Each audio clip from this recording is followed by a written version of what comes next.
Perdana Menteri Tan Sri Muhyiddin Yassin merekodkan pendapatan bulanan tertinggi dalam kalangan anggota pentadbiran kerajaan menerusi maklumat dikeluarkan portal perisytiharan harta oleh Suruhanjaya Pencegahan Rasuah Malaysia. Menerusi portal itu, ahli Parlimen Pagau itu menerima pendapatan bulanan sebanyak RM93,841.65 dengan jumlah aset melebihi 10 juta. Sementara itu, Menteri Wilayah Persekutuan Tan Sri Anwar Musa pula berada di kedudukan kedua dengan pendapatan RM87,877.20 dalam masa sebulan dengan jumlah aset kurang dari 20 juta. Tempat ketiga pula adalah Timbalan Menteri Pelancongan, Kesenian dan Kebudayaan Datuk Dr. Jeffrey Kitingan dengan RM85,450 sebulan dengan jumlah aset kurang dari RM20 juta.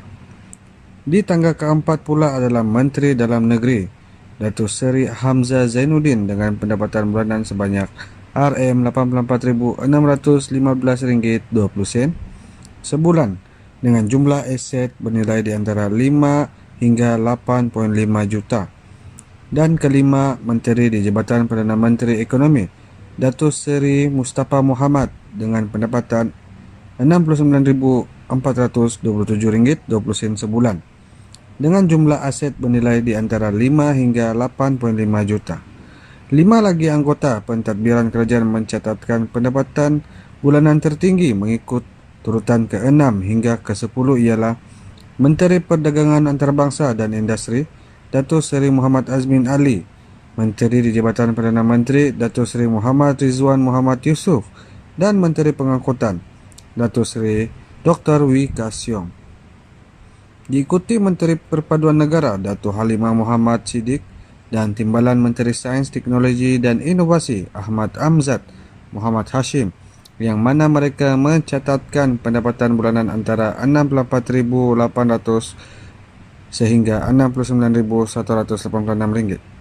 Sementara itu, 5 anggota berpendapatan terendah ialah Menteri Pembangunan Wanita, Keluarga dan Masyarakat Datuk Seri Rina Muhammad Harun yang memperoleh RM34,48, Timbalan Menteri Kementerian Perusahaan Perdagangan dan Komoditi Willy Monggin RM33,450, Menteri Belia dan Sukan Datuk Seri Rezal American Naina American RM24,000, manakala Timbalan Menteri 2 Kementerian Pembangunan Luar Bandar Datuk Henry Sum Agong serta Timbalan Menteri Kementerian Pembangunan Usahawan dan Koperasi Mas Ermiati Samsudin masing-masing mempunyai pendapatan RM25,700. Berdasarkan tinjauan di portal berkenaan, mendapati pendapatan anggota pentadbiran kerajaan itu mula direkod dan diterima antara 30 Oktober 2019 hingga 17 Julai lalu.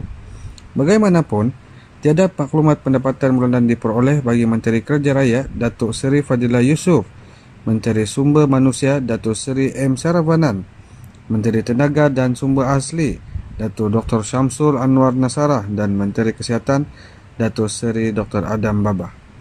Turut tiada dalam senarai adalah Menteri Perdagangan Dalam Negeri dan Hal Ehwal Datuk Alexander Nantalinggi dan Menteri Perusahaan Perdagangan dan Komoditi Datuk Dr. Muhammad Khairuddin Aman Razali. Sementara itu, SPRM dalam kenyataan akhbar semalam dilaporkan berkata, orang ramai boleh mula mengakses maklumat pengisytiharan harta pentadbiran itu menerusi laman website Sawang mydeclaration.sprm.gov.my. Sehingga kini SPRM sudah menerima dan memaparkan maklumat harta membabitkan 57 daripada 70 anggota pentadbiran kerajaan terdiri daripada Perdana Menteri, Menteri Kanan, Menteri dan Timbalan Menteri.